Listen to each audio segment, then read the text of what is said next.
I'm gonna do a story today about a 1975 Ford truck.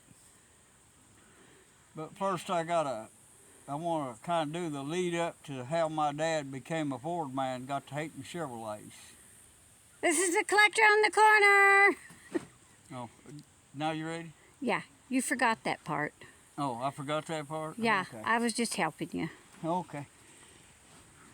Back in 1960, we went to this auction. And there was this old 50 model Ford there, flathead 8, 3-speed overdrive, woody wagon like that Mod Squad had. Mm-hmm. Two-door woody wagon. I used to watch the Mod And Squad. my dad knew who owned that since it was new. It was some guy that had a little grocery store or The something. Mod But Squad they knew who it people. was owned it. And it was at the auction. All the wood was rotting on it. And of course it was in Indiana and all the sheet metal was rotted on it and it looked horrible. But they started it up and it run good. Mm-hmm. And my dad bought it for $5. $5. I could have Anyway. afforded that. And at the time he had, Dad Sorry. knew a lot about flatheads. Dad knew a lot about flatheads. He started out with T models and he had 36 Fords with flatheads and had a 40-something Bob truck with flathead. He knew all about flathead motors.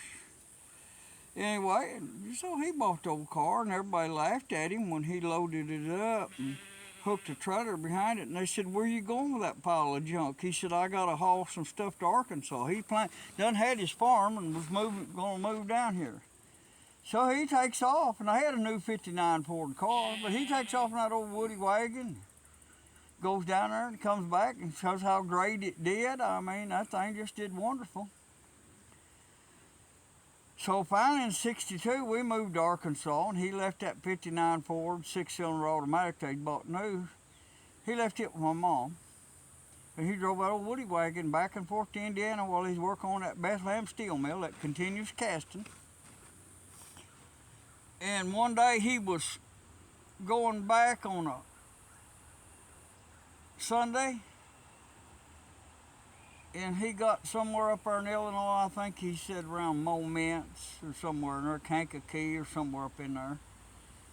And the rear end locked up on that old wagon. Seals had got to leaking, he didn't know it and run the rear end dry. He blew the transmission up trying to get it off the road and he got it off the road a little ways off into the ditch. Nothing to do, but he took and got his jack and his spare and his battery and all this stuff he wanted to keep, and he carried them way out in a cornfield and hid them. So he hitchhiked on in Indiana, and his mom lived up there, mom and dad, and he went to his mom and dad's house, and he'd been saving up his money wanting to buy a pickup truck. And he was sitting there looking at the Sunday papers, and at that time, them car salesmen was all on the new car lots on a Sunday afternoon after church trying to sell cars. And he looked in there and this company called Baker Chevrolet had advertised a '64 Chevrolet V8 stick shift for $1,500. Now, this was in '65 when this happened. And that old Chevrolet, you know, the new 65s had done come out. And he had that much cash. He told his younger brother, my Uncle Chuck, he said, "Take me down to Baker's. I'm going to buy this car. I wanted a truck. Well, I got to have something to drive." He said, "I don't want to pull some old used thing that I don't know nothing about. I'll just soon buy a new one." So he walks into Baker's Chevrolet with that piece of paper, and he tells that salesman there, he said, "I want to buy this car." And that salesman said, "That ain't a car." "What?" He said, "I don't know why they put a picture of a car in that advertising." He said, "It's a truck." "It is, yeah." And my dad said, "Which one?" He said, "It's that red and white, long wheelbase one you can see right over there." And my dad, he pays $1,500 and buys his truck. He don't go out and drive it or nothing. He just looks at it out the window. Well, he comes out and that salesman's with him and talks to my dad a little bit there. And my dad gets in the truck, drives off. Well, Uncle Chuck thinks he's going for a test drive. Well, he don't come back. After about an hour, Uncle Chuck said he stole that truck. So he goes back to his house. My dad's sitting at his mom's table laughing. Well, he went driving that truck back and forth from Indiana to Arkansas, In Illinois, the speed limit was 5 or 10 mile an hour slower than it was for car, and he got speeding tickets. And it had 410 gears, and it was too low geared, and it used too much gas compared to that old flathead with the overdrive and all that. And it never did run just right. It always had something to it. It just didn't sound right. To him. Anyway, so by the time it had 60,000 miles on it, it was smoking and burning oil. So he's tired of that thing, so he goes down McInerney Ford, Indiana, and buys a brand new 66 Ford Galaxy. V8 automatic, tall geared rear end. He can run that speed limit then. It was 352 or something in it. Anyway, he bought that new Galaxy, and boy, it was good. Well, he brought that old truck to Arkansas, an old engine. Come to find out, that thing had a flat cam on it. And number 2 exhaust valve wasn't opening. And what it was doing, the intake had opened, the piston to shove that raw gas down past the rings, and it'd eat the motor up. That engine wasn't any good, so he bought a brand new Sears rebuilt short block 283 board 60, and I put it in there. And he left it in Arkansas. My mom couldn't drive a stick shift, so I drove it all the time, everywhere. I wasn't old enough to have a driver's license, hardly. Had a permit, I think. Anyway, so he drove that old 66 Ford 325,000 miles. And the engine still wasn't smoking, just the valve was bad on it. And I still got that old engine somewhere around here. Anyway, so he hated Chevrolets from then on. He gave me that Chevrolet truck. I totaled it out. But anyway, I still got parts of it around here. Anyway, he became a Ford man again, so he went to buying Fords. And he'd buy a used one. He bought like a 69 Ford truck. And then he got a 73 half-ton, and a cotter pin got an oil pump in it and locked the oil pump up. He drove it about 3 miles without any oil pressure. And they fixed the oil pump, put it back together with the oil light coming. Then he got this old truck over here. This here I want to show you.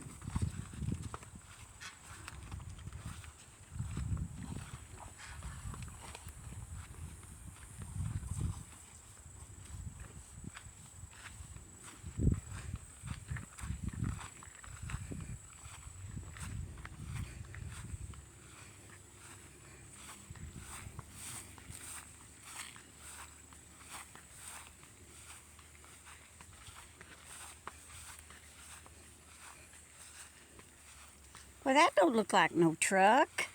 What? That don't look like no truck. Yeah. That don't look like a truck. Yeah, I know. I bet you'll tell somebody. Anyway, he got this Ford right here. Where? Listen here. Where? Listen here. Stand right about there. No, I'm standing right here.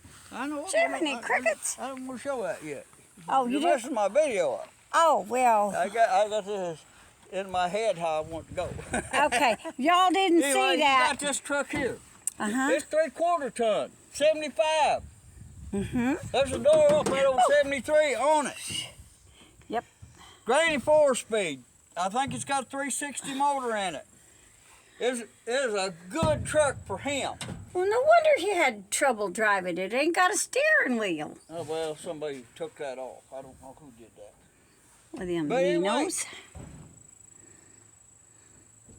Are you going to film me or film Oh, the truck? oh, I'm filming the truck. Okay. Why does he have a collection of rocks? Is he a rock hound like I I am? don't know. Anyway, he could put a stock rack on here, and he could haul cows in the back, and he'd pull trailers, and he'd do whatever he wanted to do. He was retired and drawing his Social Security when he got this. Mm-hmm. And he was up in the woods getting a load of firewood one day. And he got an old truck, and for some reason it didn't want to start. And he run the battery down. Mm-hmm. So he walked back to the house. He's up on the second porch. He's about a 1/4 mile of the house, and he broke his hips when he was in his 40s in a construction accident, and he had arthritis, and it was real hard on him to walk very far. And he walked to the house, and the next day he comes up there and he gets his tractor, and my mom, he's going to go back up there and he's going to use the tractor and boost his truck off and find out why it won't start. And they go up there where the truck's at, and they look around, and it's gone. Nowhere in sight. And it was this time fall before the leaves had come off. And they get hunting around, and they see where somebody drove that truck down the hill. So they get down the hill, and this old Ford, it had rolled. He'd left it out of gear. It had rolled 1/8 of a mile and centered up on a big oak tree. Uh-huh.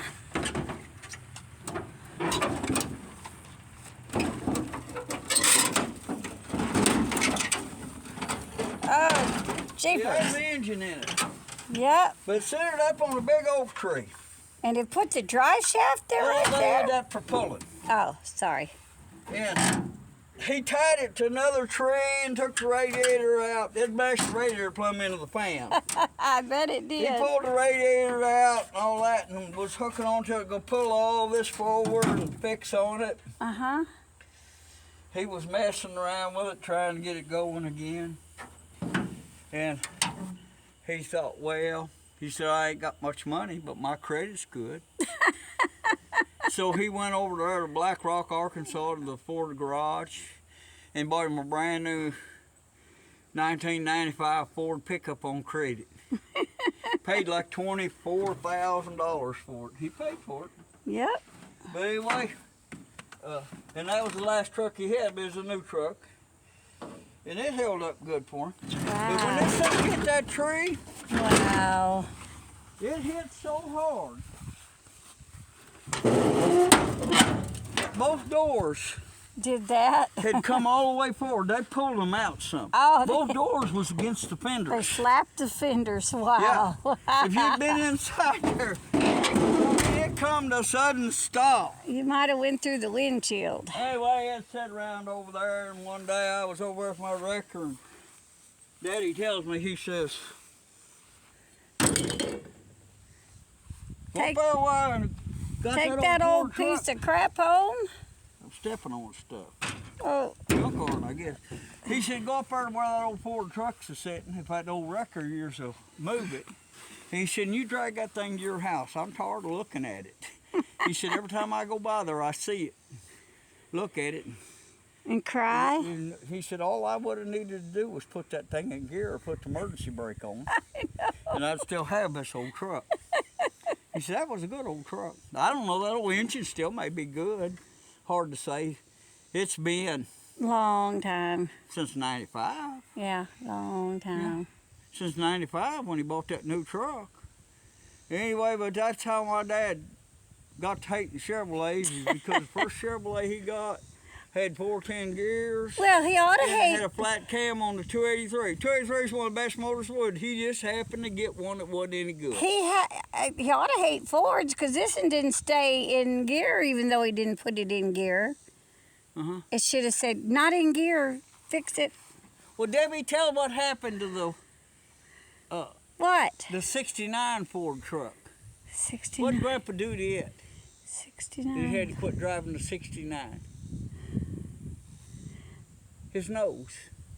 Oh, is that the one where he was driving through the fields and he had forgot about a stump in the road and he hit this stump going, I don't know, about 30 and bammed into it and busted his nose and His whole face. oh God, he looked, Smashed his whole face on the oh, steering he wheel. looked pitiful, poor old man. And then he started hollering at Randall, "Why'd you cut that stump so He high?" blamed me for leaving that stump real high. And- And everybody knew that he's the one cut that tree. Because he's the one who cuts the stump off where it's tall enough he can sit on it. Well, yeah, well, it stuck up high enough, it caught that front cross member. Mm-hmm. The bumper just cleared it, and that front cross member caught it and it stopped and it runt that frame under that truck. That's why he bought Wow. that old 73. Wow. That 69, anyway, it was a yellow and white one. Was it a Ford? Yeah. What it was, See, he shouldn't have liked Fords either. there was something wrong with it and it got where it wouldn't idle. It was automatic. And he had it idle up real fast where it wouldn't die. He wasn't giving it no gas. It was just running along because he had it idle up. It was automatic. And apparently he probably didn't have it in low gear. Like Debbie said, he's probably going 30 miles an hour. Yeah, he used to zoom. But a stump got one of his trucks, and a tree got the other, and the oil pump got the other one. So it doesn't matter whether it was a stump or a tree, he was going to find it. Yeah. And then he got that new truck, and he decided he didn't want to drive it in the woods and beat it all up with as much money as he paid for it. And he bought a 67 or 8, a red one. And he was going through the creek, and somehow he bounced around in the creek. Because And he drove so the fast. same creek he fell off the tractor in. That crossing never was always rough. No, it's always rough, yeah. And a rock come up and hit the shifter and did something to it. And it wouldn't move. It stalled out. And he kept trying to give it gas, and it never did move, and he fooled around with it, and he pulled it up there. And one day we was over there not too long before he died. The body was still pretty good on it. It's 3/4 ton. And he give it to my youngest son, and we brought it home and got it running, and the automatic transmission wasn't no good, because what he had done is he'd got it in messed that valve body up, and it was getting fluid pressure in 2 places at once, and it locked that transmission up, and he blew that transmission up trying to get it to move with a setup. I think it engaged a set of sun gears, a band, and a set of clutches at the same time, what we decided was wrong with that C6. But anyway, that's more or less just a story about my dad and the Fords, you know, and why he was a Ford guy, you know. It don't matter whether it's a Chevrolet or Ford or Toyota or Datsun or what. If you get a good one, it's a good one. You get a bad one, it's just a bad one, you know. That's right. And I've had bad ones and good ones and all of them. And, you know, I've had more bad ones than good ones, because them bad ones is around here junked. They need to be hauled off, as Debbie says, to Shannon Salvage. That's what needs to be done with them. Made into Chinese junk, so she can go to Walmart and buy it. I hate Walmart. It's just there's no place else And to if y'all go. want to see Debbie in that swim tube and the swim fit, make a comment. Maybe we can talk her into it. I know where there's a good creek we can get in. It's got shallow and deep places and all that. And we'll get to see the Debbie. Is there Cabana Boys there? What? Cabana Boys? No, I ain't no cabana boy, but I'll pretend to be one if that's what it Oh, takes. okay, but you got to strip down to some, A grass skirt. well, I was thinking more along the lines of some skivvies kind of stuff. Oh, well, I ain't gonna do that. I'll wear some cut-off jeans. Okay. And you can paint a smiley face on my knot on my head. Oh, all righty, I'll do it. Anyway, And you can serve me iced tea. yep. But anyway, that's the video for today. You know, nothing big. Just more or less a story time. And one thing I want to say, for some reason, YouTube's or somebody or somehow, some of my subscribers have gotten unsubscribed. And I know that happens because I've checked, and some of the people I was subscribed to that I like and I watch their videos, I wasn't subscribed to them. A lot of times I watch them videos in the evening before we go to sleep on the TV in the bedroom. And when I do that, I can't comment on them because all I can do is watch it and read the comments, you know. But I ain't got no way of commenting unless I'm over at my computer. But anyway, so y'all might want to check. I've resubscribed a whole bunch of people that somehow I got unsubscribed to, and I'm not mad at nobody. And even if somebody makes a negative comment, I'm not going to delete it, and I'm not going to unsubscribe from them. I'll just let it be there. That's part of it. And there's been people that had their comments deleted, but it wasn't me what did it. It was somebody third party. I don't know how that works. Maybe somebody can explain to me the how and why. As far as unsubscribing from somebody, I wouldn't know how to unsubscribe from them anyway. I guess there's a way of doing it, but I wouldn't know how you go about doing it. I'm not that computer savvy. I manage to fumble around and sometimes make it work to suit me. And sometimes I have to wait till my little kids come home, grandkids come home. Come on, roll it up, boy. Yep. Anyway, it makes them feel good when they come up there and they say, Grandpa's dumb. All he had to do was this, you know. So that's all right. Well, say goodbye and good luck to y'all. Let's give Debbie a thumbs up to she needs to get in that swim tube with them swim fins on. Play frog woman. No. Duck woman. Nope. Nope. Nope. But thank y'all, and please like and subscribe and comment below. Bye.